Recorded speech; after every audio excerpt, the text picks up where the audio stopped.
तो CM Bhupesh Baghel UP में अपनी ताकत झोंकेंगे। जी हां, यूपी में कई जिलों में जनसभाओं को वो संबोधित करेंगे।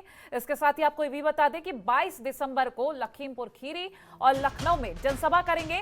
23 दिसंबर को अयोध्या के जलालपुर में जनसभा को संबोधित करेंगे। महाराजगंज के लोक विद्यापीठ नगर में भी वो जनता को संबोधित करेंगे। तो विधानसभा चुनाव का वक्त नजदीक आ रहा है। वैसे हर पार्टी की तैयारी देखी जा रही है। 22 और 23 दिसंबर को सीएम भूपेश बघेल यूपी के दौरे पर रहेंगे। कई जनसभाओं को वो संबोधित करेंगे। 22 दिसंबर को लखीमपुर खीरी पहुंचे हैं तो अयोध्या के जलालपुर में भी वो जनसभा को संबोधित करेंगे। संवाददाता रामानुज भट्ट हमारे साथ फोन लाइन पर जुड़ गए अधिक जानकारी के लिए। रामानुज, आपसे जानेंगे, सीएम भूपेश बघेल यूपी के दौरे पर हैं और ऐसे में 22 और 23 दिसंबर बेहद महत्वपूर्ण तारीख मानी जा रही है, क्योंकि चुनाव जैसे जैसे नजदीक आ रहे हैं वैसे वैसे तैयारियां बढ़ती हुई नजर आ रही हैं। फिलहाल क्या कुछ अपडेट मिल पा रही है?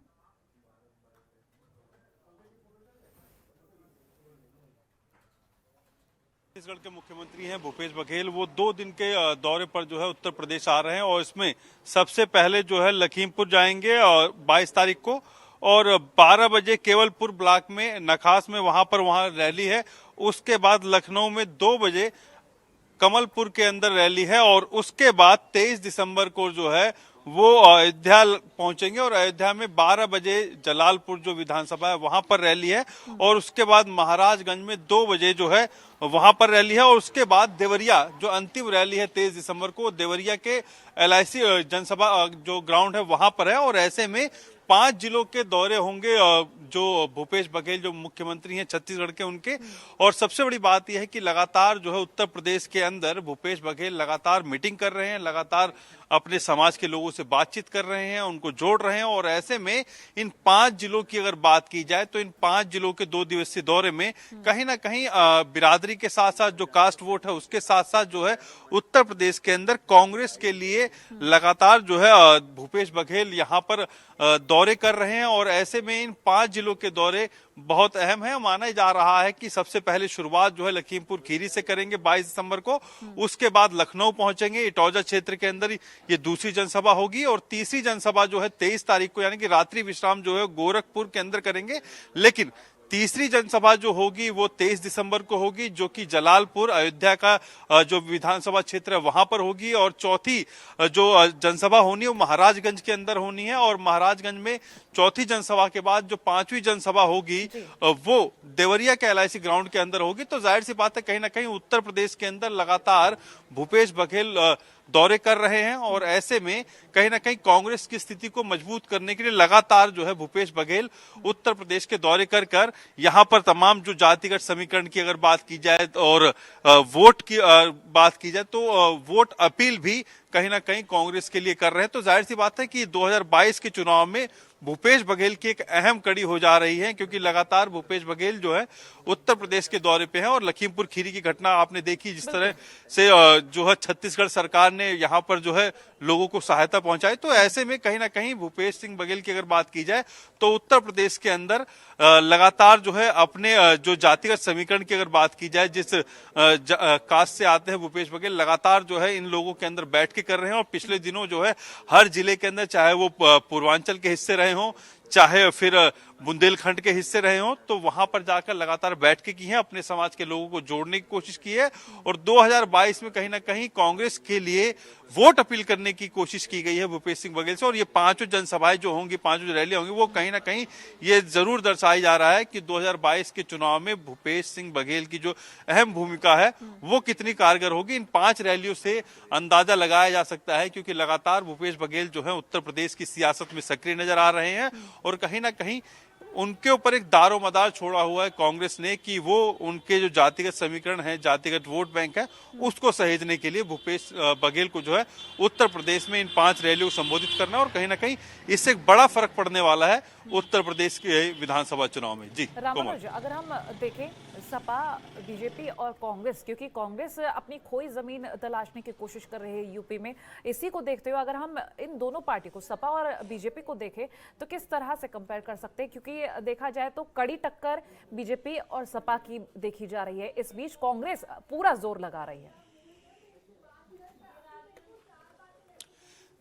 देखिए कोमल, अगर आप देख सकें तो उत्तर प्रदेश की जो तमाम रैलियां हुई हैं कांग्रेस की, चाहे वो वाराणसी की रैली हो, चाहे वो गोरखपुर की रैली हो, चाहे वो बांदा की रैली हो, अब जो है जब मुजफ्फरनगर की रैली हो, या फिर अभी कल की अगर बात, परसों की बात की जाए, 2 दिन जो है राहुल गांधी की अगर बात की जाए तो राहुल गांधी अमेठी पहुंचे थे।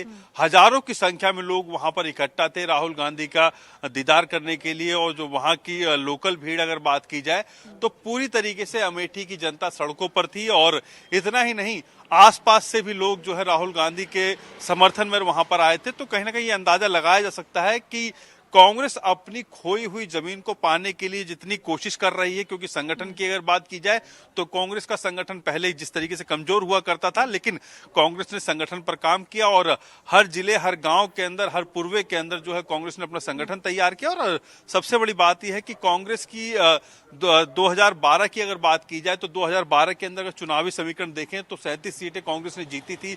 उसके बाद 2017 में जब समीकरण बैठे और समाजवादी पार्टी से जब गठबंधन किया तब 7 सीटों पर सिमट गई, लेकिन फिर से अपनी जमीन तलाश रही है कांग्रेस उत्तर प्रदेश में। जी चलिए, बहुत शुक्रिया तमाम जानकारी हमसे साझा करने के लिए रामानुज। बढ़ते हैं खबरों में आगे, तो छत्तीसगढ़ में आज कई जगह नगरीय निकाय चुनाव संपन्न हुआ है और मतदान के लिए लोगों का सुबह से ही आना जाना शुरू हो गया था। चुनाव को लेकर लोगों में काफी ज्यादा उत्साह भी दिखाई दे रहा था। चुनाव को देखते हुए सुरक्षा के कड़े इंतजाम किए गए और इसके लिए पुलिस प्रशासन और अधिकारी मतदान केंद्रों पर निरीक्षण भी कर रहे थे। कोरोना गाइडलाइन का भी सख्ती से पालन कराया गया। इसके साथ ही बुजुर्गों और विकलांग जनों के आने जाने के लिए संसाधन और व्हील चेयर का भी प्रबंध भी किया गया। आपको बता दें कि 23 दिसंबर को मतों की गिनती की जाएगी। अब आपको ये 5 तस्वीरें दिखा रहे हैं।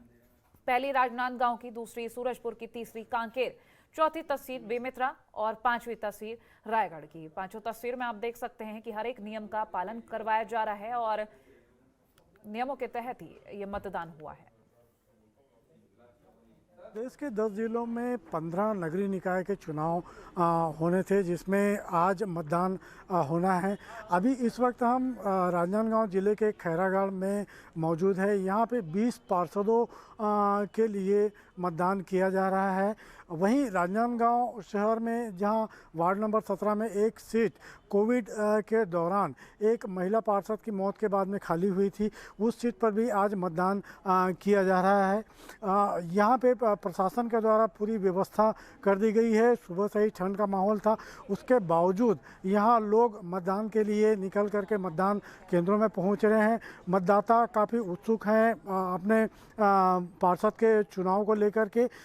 निश्चित रूप से ये जो चुनाव है, इसकी जो काउंटिंग है वो 23 तारीख को होनी है और 23 तारीख को ये फैसला हो जाएगा कि कौन से वार्ड का कौन पार्षद नियुक्त होता है। कमलेश सिमनकर, जनतंत्र टीवी, राजनांदगांव। देखिए, पार्षद का चुनाव होता है, स्थानीय चुनाव है, जिसमें हम अपेक्षा रखते हैं जो भी पार्षद बने शहर विकास के लिए, वार्ड के विकास के लिए अच्छा से अच्छा काम करे, शासन की जो योजना है उसको लेकर आए और नगर के विकास में भागीदारी बने। जी, बहुत एक्सपेक्टेशन हम कर रहे हैं। हम लोग चाहते हैं कि जो भी हम जिनको वोट दें वो डेवलपमेंट करे, रोड्स एंड ऑल में इम्प्रूवमेंट रहे और यही सब चाहते हैं हम। और इसी पर अधिक जानकारी के लिए मनमोहन नेता हमारे साथ लाइव जुड़ गए हैं। मनमोहन, आपसे जानेंगे, नगरीय निकाय चुनाव हुए, हमने 5 तस्वीरें भी अपने दर्शकों को दिखाई, बड़ी शांति से और अच्छी तरीके से आज मतदान हुआ है। फिलहाल क्या अपडेट मिल पा रही है?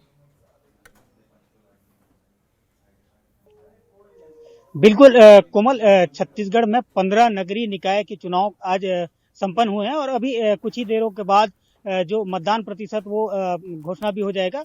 वर्तमान की बात करूं तो फिलहाल पूरे प्रदेश भर में 55% मतदान होने का संभावना जताया जा रहा है, लेकिन आधे घंटे के बाद क्लियर होगा कि पूरे प्रदेश भर में जो मतदान प्रतिशत है वो कितनी हुई है। जाहिर सी बात है कि नगरीय निकाय के चुनाव में सत्ताधारी कांग्रेस पार्टी एवं बीजेपी भी अपना दोनों पार्टी यहाँ पर ताकत झोंके हैं। अब 23 तारीख को जब मतगणना होगी तो उसमें पता चलेगा कि प्रदेश में जो कांग्रेस पार्टी और बीजेपी पार्टी दोनों की स्थिति किस तरीके से है। लेकिन नगरीय निकाय के इस चुनाव में दोनों पार्टियों ने पूरी तरीके से अपने ताकत झोंक दी और जो सत्ताधारी कांग्रेस पार्टी है उसके लिए तो यह महत्वपूर्ण भी था और एक अंदाजा यह भी है कि ये जो नगरीय निकाय का चुनाव है इसमें जो बीजेपी पार्टी है वो सरकार की विफलताओं को लेकर जनता के बीच गई थी और एक अंदाजा हम लगा रहे हैं कि यह जो नगरीय निकाय का चुनाव है यह विधानसभा चुनाव 2023 का सेमीफाइनल के रूप में देखा जा रहा है। जी कोमल। ठीक है, चलिए। और साथ ही अगर हम जनता की तरफ से प्रतिक्रियाओं के बारे में जानने की कोशिश करें, क्योंकि इंतजाम अच्छे किए गए थे और कोरोना गाइडलाइंस का भी बखूबी पालन हुआ है, किस तरीके की प्रतिक्रिया रही? बिल्कुल कोमल, जो राज्य निर्वाचन आयोग के द्वारा व्यवस्था चुस्त दुरुस्त की गई थी और सुबह से ही जो मतदाता हैं वो मतदान केंद्र में पहुंचने लगे थे और लंबी लंबी कतारें लगी और बढ़ चढ़कर जो मतदाता हैं वो इस लोकतंत्र के महापर्व में हिस्सा लिया है और जो राज्य निर्वाचन आयोग के द्वारा कोरोना गाइडलाइन का पालन करते हुए मतदाताओं के लिए एक गाइडलाइन जारी की गई थी और गाइडलाइन के बीच यह जो चुनाव है शांतिपूर्ण रूप से संपन्न हुई है। एक बात बता दूं कोमल की छत्तीसगढ़ के जो बिहार क्षेत्र है, सुकमा क्षेत्र है, जो नक्सल प्रभावित क्षेत्र है, वहां से भी एक सुखद खबर यह आ रही है कि वहां भी शांतिपूर्ण ढंग से चुनाव संपादित हुई है। तो जाहिर सी बात है पूरे प्रदेश भर में नगरीय निकाय के चुनाव हैं वह शांतिपूर्ण रूप से संपादित हुई है। अब 23 दिसंबर को मतगणना होगी जिसमें स्पष्ट होगा कि इस नगरीय निकाय के चुनाव में कांग्रेस बाजी मारती है, बीजेपी बाजी मारती है। मनमोहन, बहुत शुक्रिया तमाम जानकारी हम तक पहुंचाने के लिए। खबरों के निष्पक्ष विश्लेषण के लिए सब्सक्राइब करें Jantantra TV and press the bell icon. Never miss any update.